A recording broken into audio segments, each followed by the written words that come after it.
when I entered in my group, we were, I think, a lot of girls, a lot for engineering, like, I don't know, I think about 7. But when I went on computer science, on my specialty from the 3rd year, I was the only one. And that was hard because I've always been this, now I'm very chill. Usually, like when I was in engineering, I would wear my turbans, I would wear stones on my face, and how I encourage girls to be strong. And for my armor, to be myself, was always to be very good. I was a nerd. Hi there, I'm Teo Achinola and I'll be the host of this podcast series. Welcome to Activism Collectors One in Steam Edition, powered by Sense Project, a Horizon Europe initiative where Jake is partnering with actors throughout Europe to make science and technology more engaging by combining them with art, helping students learn throughout hands-on experiences and creative activities while encouraging more young people, especially girls, to get involved in this field. Let's dive into today's episode. Today we have our lovely guest, Livia Florea. Livia, thank you for joining us. Livia is a curator, she is a fundraiser, she is an activist, and I don't even have enough time to explain all the magic things that you're doing. And you are here with us because we want to understand how we can dive deeper in the art section and how we can encourage girls or people usually to go towards this subject. But let's start with the beginning.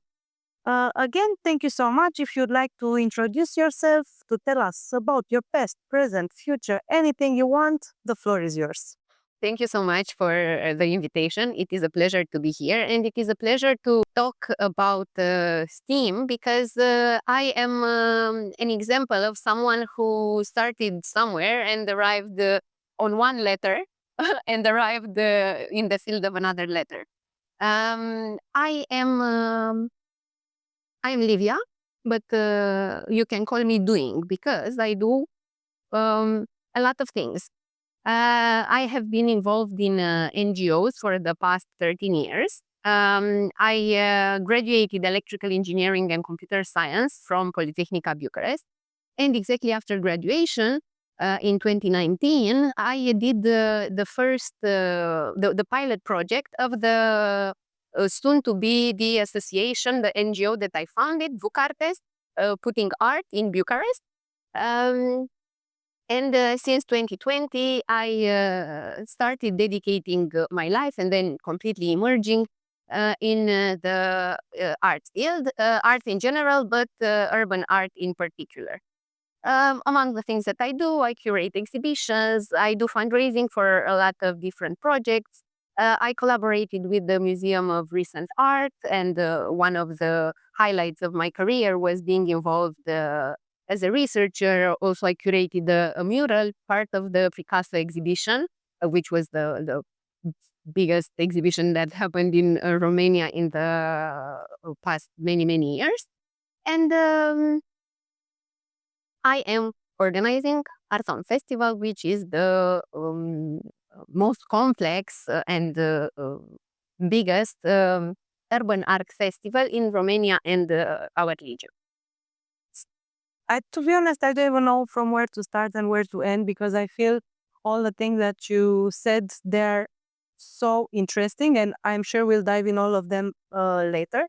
I just want to understand what sparked at first your interest in STEAM, because you told us you started from electrical engineering and we arrive at activists with arts. Please.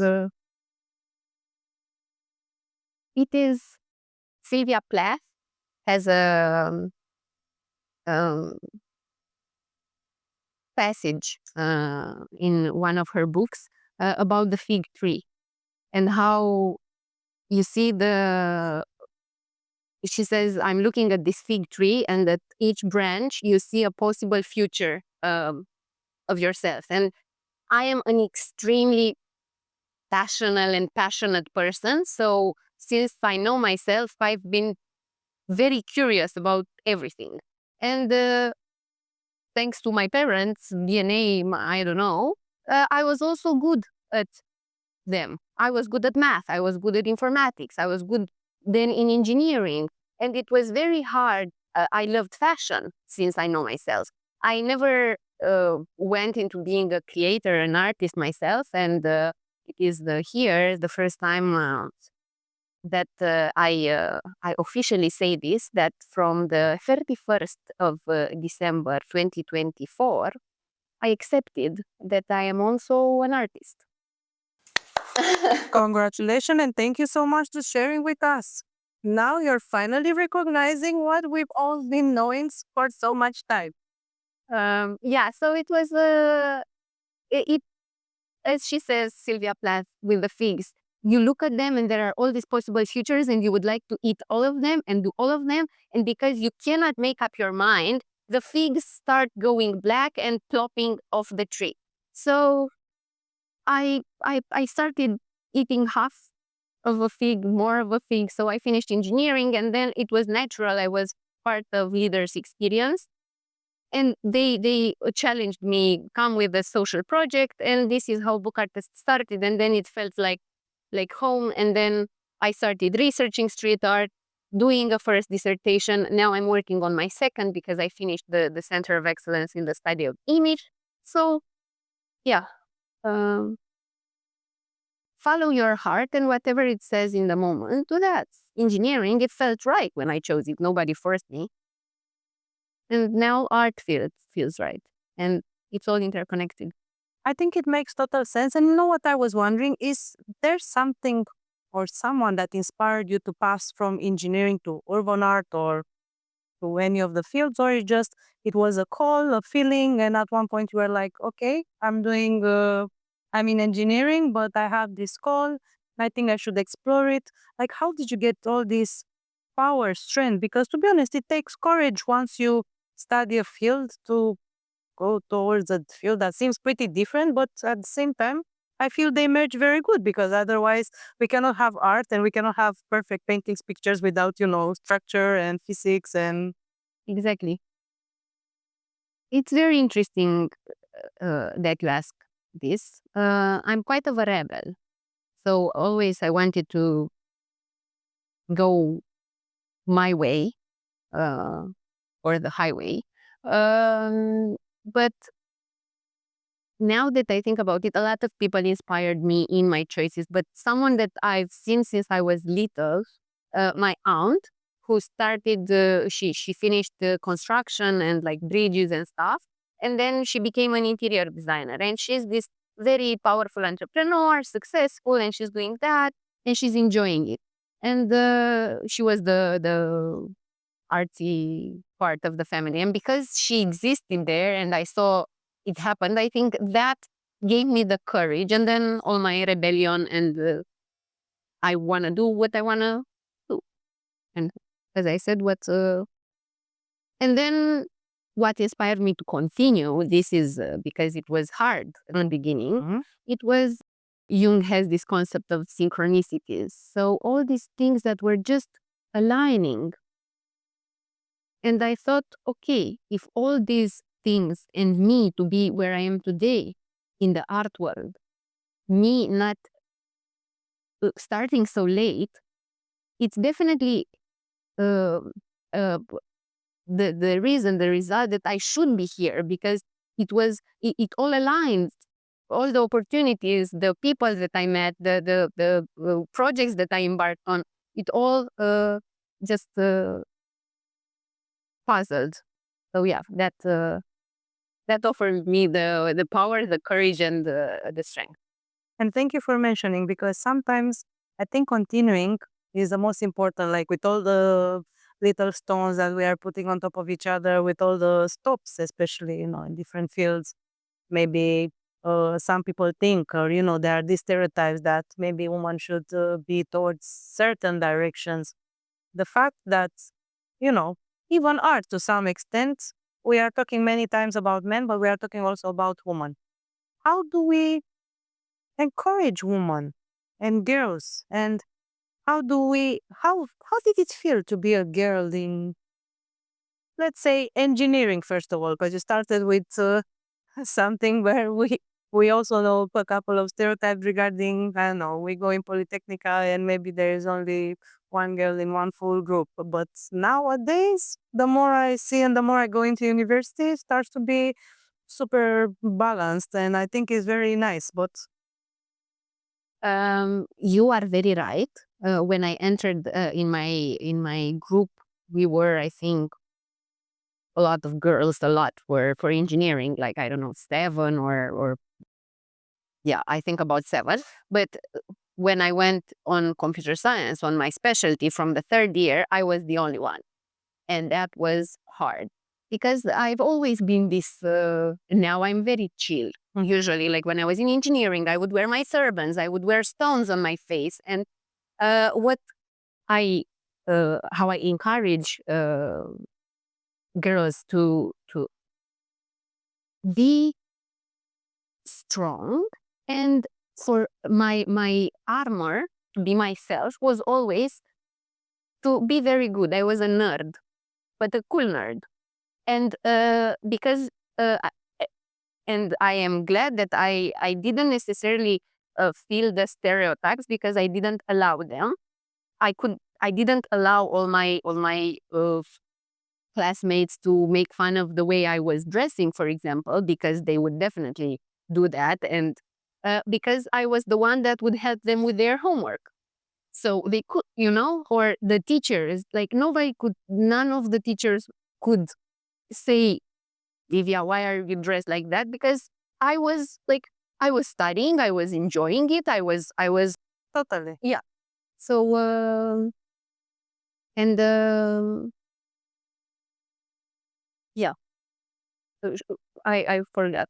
Should I? It's okay. It's okay. No, I think we are discussing many topics and we are going from past to future to Yes. So you were talking about engineering, but then it was so much interesting when I moved to art because I didn't move in the art field in general. I moved in street art. And guess what? Most of the street artists around the globe are men, and the same happens in Romania. And most of the street art organization heads, like boards, founders, and stuff, including in Romania, are mostly men. okay. So, The rebel Livia. yes, It's insane. exactly. I arrived, and for example, my organization has 75% of the board women. I always, at first, I didn't even, it just happened because, when you are true and you bring your truth into your projects, they just have the face of you in a way. So I saw that in our projects, there's always this almost 50-50 balance of women artists and men artists, which I love, and it's the way it should be. Yeah, we're on the way. We're not there yet. But, now that we are talking about challenges and how you, because we expose some of the challenges, which are real and which are really valid, and they are not only in arts or science, and they are in many other fields. But very slowly we are transitioning towards a safer and, let's say, more equal and balanced environment. I wanted to ask if you have, by any chance, a receipt to overcome the challenges. So, or I don't know, an advice, or if it's something that you face that you'd like to share and maybe will help other people that maybe they are facing it and they are not even conscious that they are facing it, or they didn't even think that at one point they can tackle it and they'll be like, I had enough. I know who I am. I know what I'm doing, and I know I'm capable to go towards somewhere where maybe people or whatever.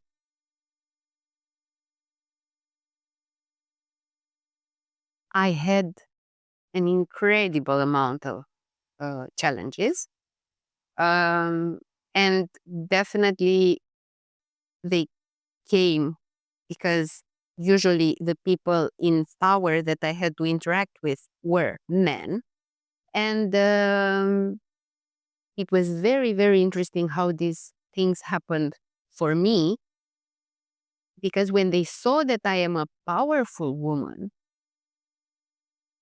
I couldn't, I was a young social entrepreneur trying to make a change in my community and in communities in Romania. And the way they tried to stop everything, financial promises of tens of thousands of euros that were never fulfilled. So I already had my project on that budget. So, and that budget wasn't anymore. For me, it was horrible. And if it wasn't for this huge passion that I have for what I do, and that I really know how important it is what I do, it would have killed me and it would have killed my projects. And something that I loved and I felt to my core, and this is a recipe,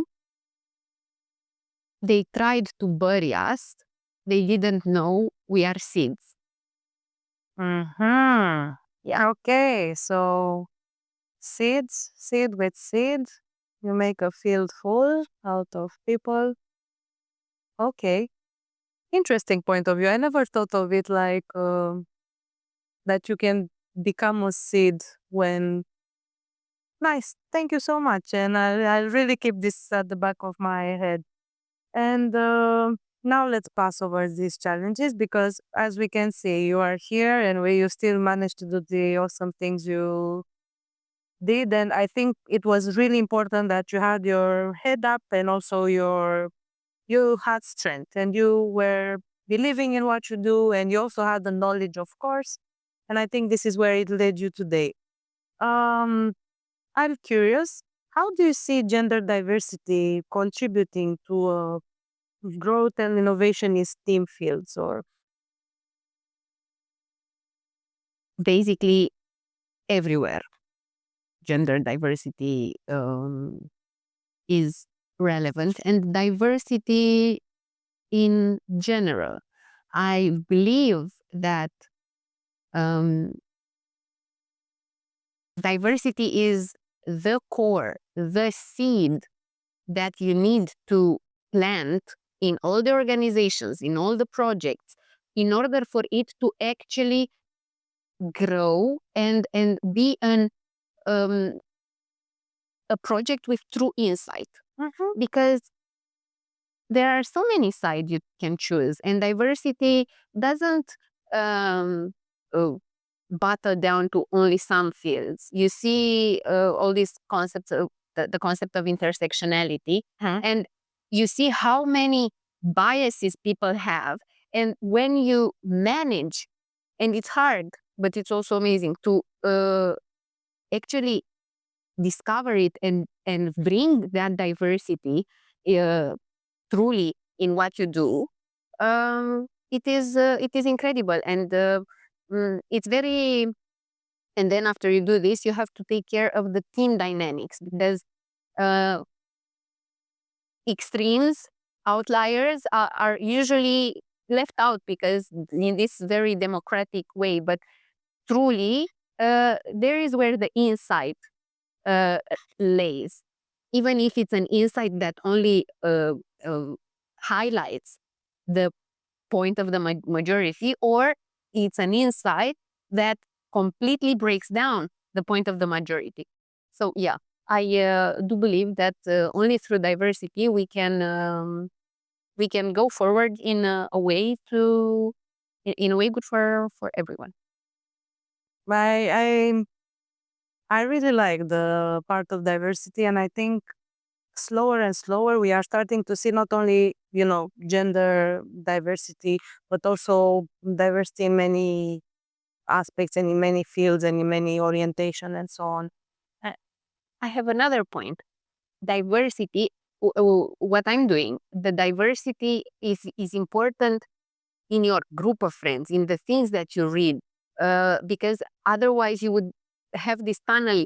You would be too tunnel visioned. Yeah, It's too in your bubble, and we see what a problem it is to be in your bubble. Since always, but especially nowadays. And diversity in the field. I do believe in the idea of polymaths and doing many things, because then the insights that you manage, because you have different neuronal paths that were this part was because I studied engineering, and then this part because I did sustainability, and then this part because I worked for a social entrepreneurship, doing breads with underprivileged moms, and then art. And then when you do something, you have an idea, and then it goes on other ways, on different ways than those um of the general population, because it is your particular brain that you developed. So you were asking about advice. This is curiosity. It's didn't kill the cat. Yeah. Curiosity and courage, I must say. Yes. But I think if you're curious, and exactly as you said, too, yeah, exactly.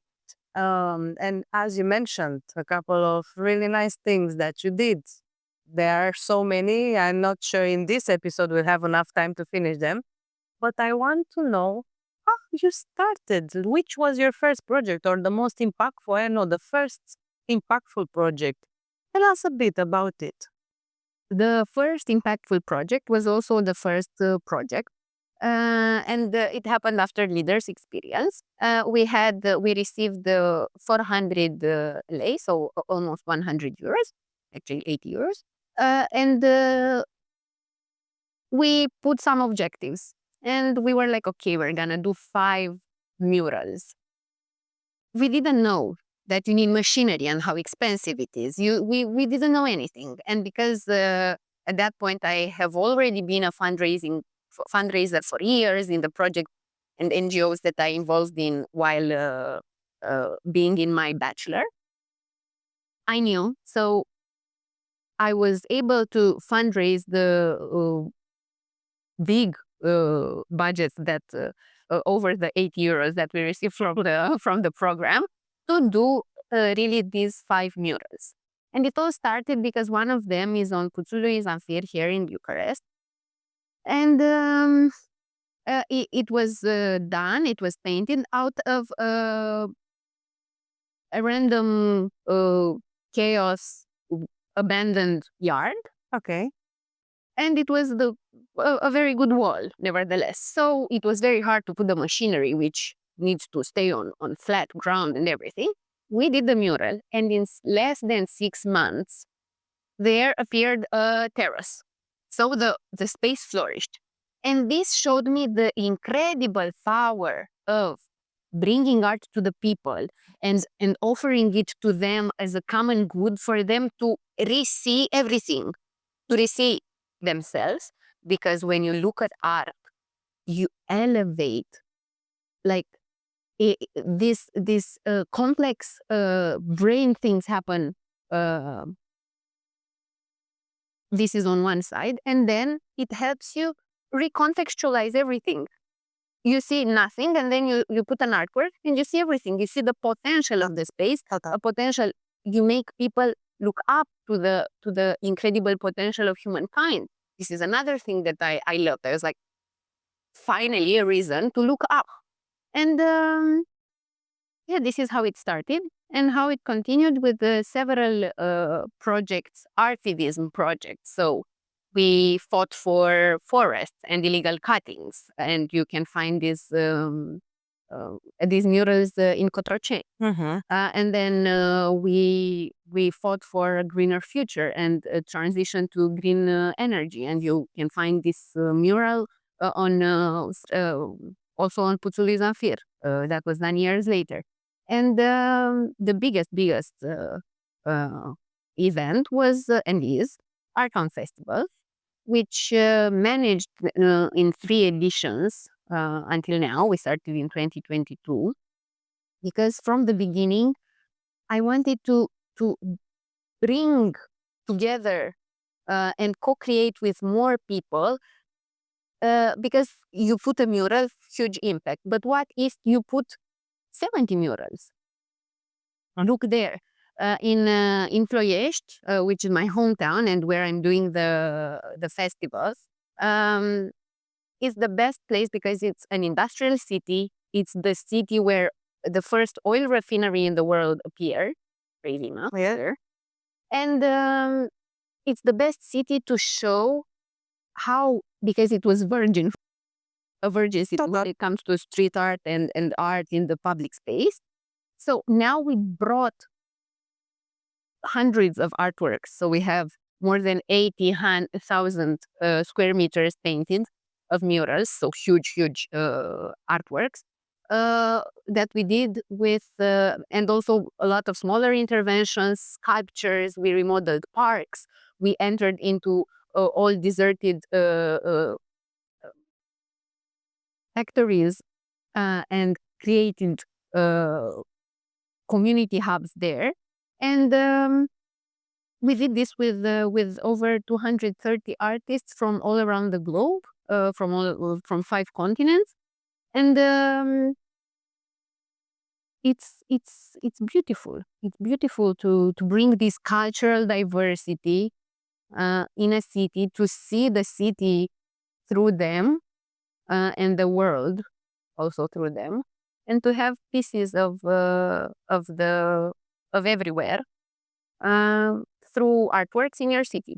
And it's very important because we always try to have this artivism component to everything that we do. The part of art on the street and street art and mural for me is fascinating, because I see how it's changing people and how it opens the mind, exactly as you said, to people that maybe if they did not have this type of contact, because basically you walk on the street and you see, and then maybe you can think further, what did the author meant? And if you have more time, not necessarily stuck in traffic, you walk and maybe you have more time, you think, okay, so this is connected to whatever, and so on. Yes, and it's very interesting because um, I had a TED talk that started with the economy and how we live in an economy, so the economy of images. And images were once tools for communication, and they were so important, and now they are like commodities in their own right, both sold and consumed in vast quantities online and offline. And there is this visual pollution that is happening in cities, and a lot of municipalities from around the world are banning billboards in city centers and in general. Yes. And the special thing about a mural is that when you see a mural, even if it's also an image, so you see a banner or you see a mural, banner fast food, mural home food, home cooked food. Because when you see a mural and the time that the artist invested in the piece, that time demands your time. And as Leonardo da Vinci says, who was the first to discover the power of images, and don't unveil this if you value your freedom, because my eyes are a dungeon of love.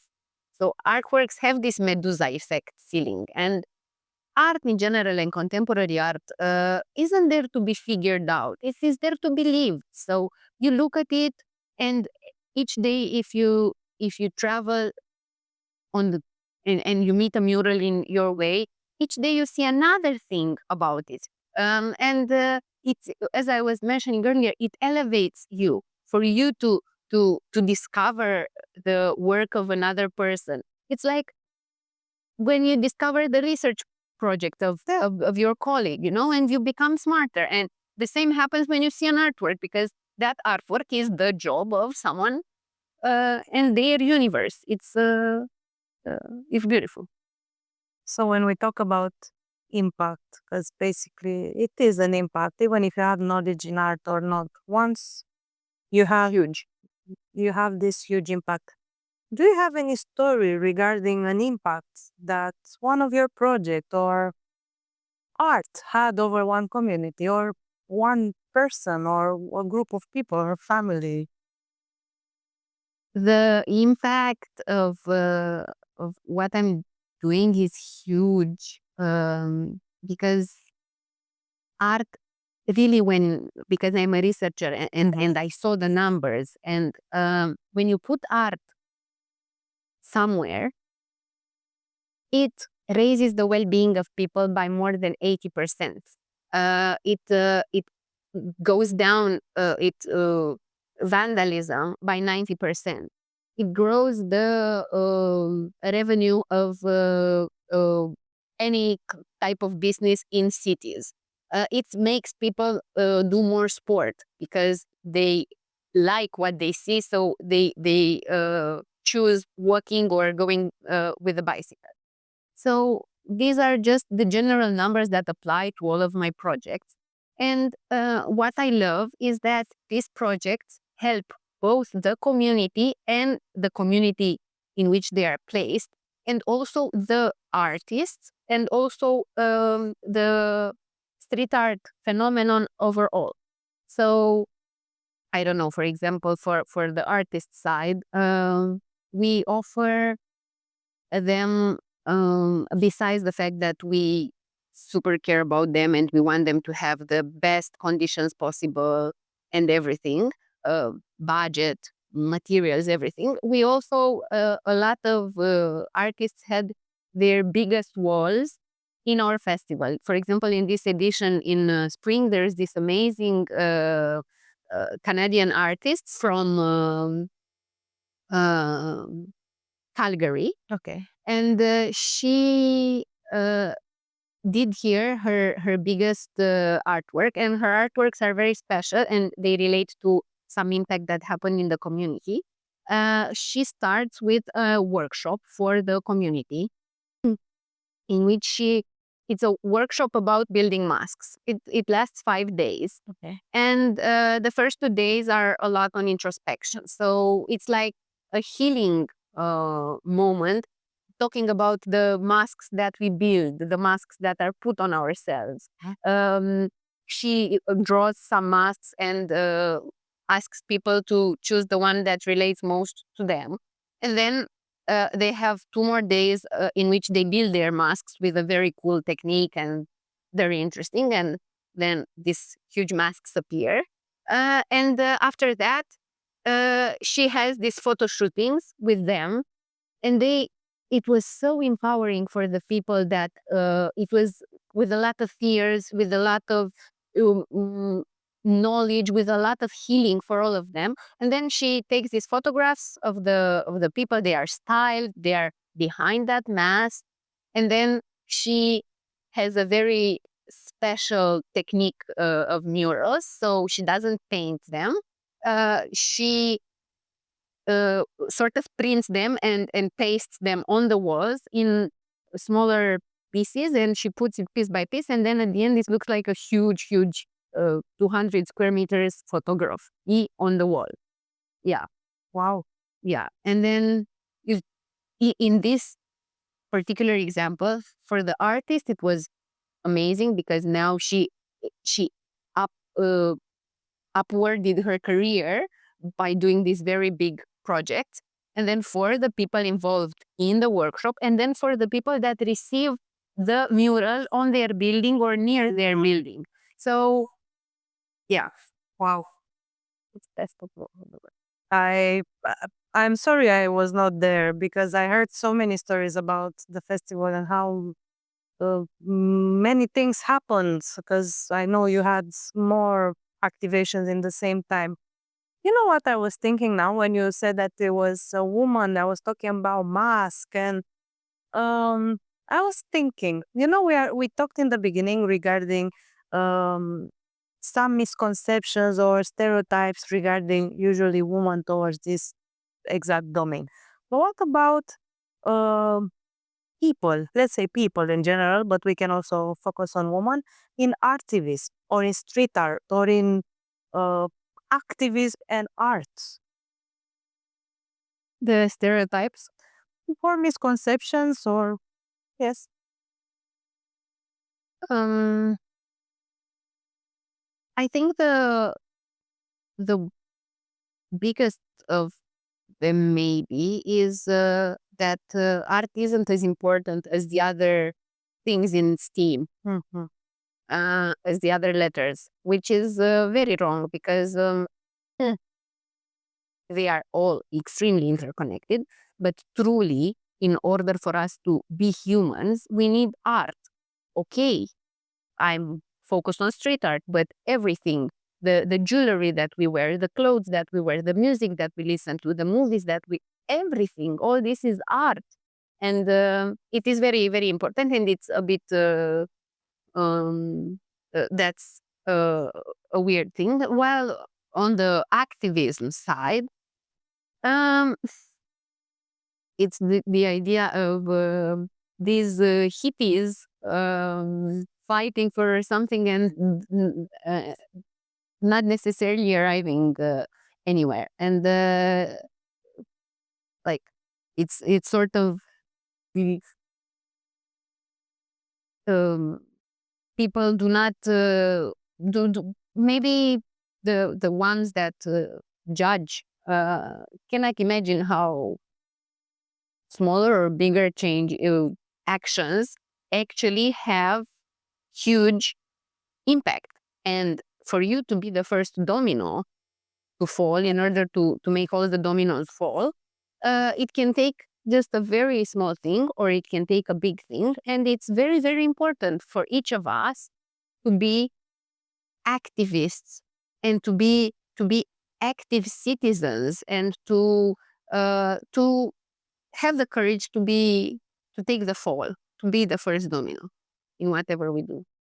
And now that we talk about this, I remember when I had the occasion this summer to put for the first time my hand on a spray and spray a little bit. Of course, I was just more testing the experience of being, let's say, on the other side, because usually I'm on the viewer side and on the admirer side, but I tested seeing on the other side.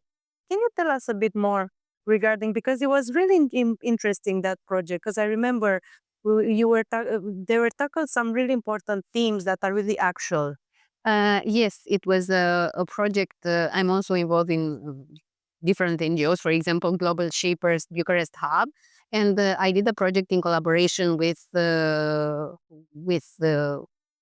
hub, my organization, and Între Vecini NGO. And we painted another first. We painted 4 murals on a building. So now usually when some owners of give their signature to paint on the building, they aren't the ones that also look at it. They receive it on their building, but it's most for the other buildings to look at it. But now, because it has 4 murals on all the sides, people can see it from their apartments. It's very, very beautiful. And yes, it tackled some very important themes. We worked with 2 women artists and 2 male artists from Bulgaria, Greece, and Romania.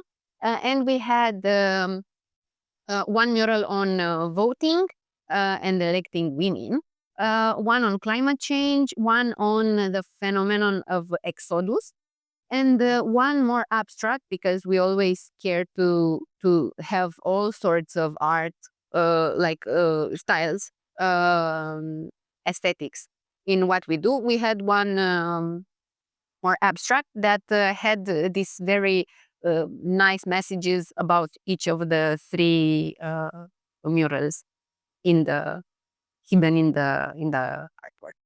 You know, I still have friends that tell me, hey, I passed there, and I remember I saw part of it in your picture, but now I saw it, they're all complete, and because let's be honest, many times even graffiti is an art. It is, and it's from where it all started, and you cannot have one without the other. Exactly. Yeah. And I like also the rebel, because it seems like a rebel art, because at the end of the day, maybe anti-system. Yes. But in the same time, what you do is change perspectives, and maybe more people are aligning. And we kept talking about present, past, what we did, what are we gonna do? Which are some of the, I don't know, what do you see for the future? Some perspectives. Where do you think art will go? What do you think is the future? What do you plan? If you can share, of course. I have this in my mind, moving from the ordinary to the extraordinary, because this is what's happening. Again, going back to STEAM, all of these come together more united than ever, and what will be created when everyone, the diversity that we were mentioning, will be put on at the same table, it will be amazing. And this already happens, but now this is the trend to bring everyone together. So the future looks bright. The future of what I am doing, I will continue to curate cities. I'm looking at extending the things that we do in other communities in Romania and in Bucharest. In Bucharest, I have some very interesting ideas, which you will definitely see. Everyone will see them, hopefully, this year. And for the rest, I would like to. I do not want to do festivals in all the cities, but I would like to help people do this in their cities because it is very, very important. And a pillar on which we are going is how we this year took industrial, very, very industrial old factories. There are all over Romania. So transforming them in cultural hubs and places for the community, it's a beautiful way to use industry as the canvas, let's call, for the future and for the community, things for the community to happen. And curating cities. I will continue to be a curator of cities. Yeah. So basically, with the big festival that you just had going on, now you are becoming the fisherman, teaching other people to fish into the Yeah. ocean of arts. Yeah. Super nice. And now that we are getting close to the end, Livia, thank you so much for joining us. Do you have a final message that will be mostly concentrated towards how do you encourage girls to go towards STEAM, or why they should choose STEAM, or anything that you feel like to share with our audience? Please feel free as a slow conclusion. Be unapologetically yourself and do what feels right. It doesn't matter what's um, the trend or what you should do or what other people tell you should do and what you thought, things that are deep inside of you and you do not even know that they exist, that they are biases that you have. And be you, always curious, find the thing that um, you are passionate about and let it consume you, but not burn out, please. But yeah, I think this is my message. And you are extremely powerful, and believe that, believe that, believe it even before you believe it.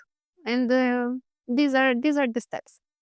Passion and look inside. Go deep inside so you can go deep outside. And now we end on this passion note, passionate from miles away to you. Where can everybody find you and find your work? Oh, yes. So I am Livia Florea. I do not post that much, but not I post, but on stories mainly. So yeah, Instagram is my platform of choice, and then Artown underline festival on Instagram or our website, which is the same .art, and buchARTest, but you include that T there, so buchARTest, also on all the platforms. And yeah, at all the art events, galleries, museums, you will definitely cute coffee shops. There you can find myself. Thank you for tuning in for another episode of Activist Collectors, Woman in STEAM, powered by Sense. And a big thank you and hearts and loves. And I can't wait what you're going to do further, Livia, because you are fantastic. And I hope you had a great time. And we keep in touch. Please show us anytime you have a mural, tell us, and we are going to come there. And keep tuned for the next episodes. Thank you. It was lovely.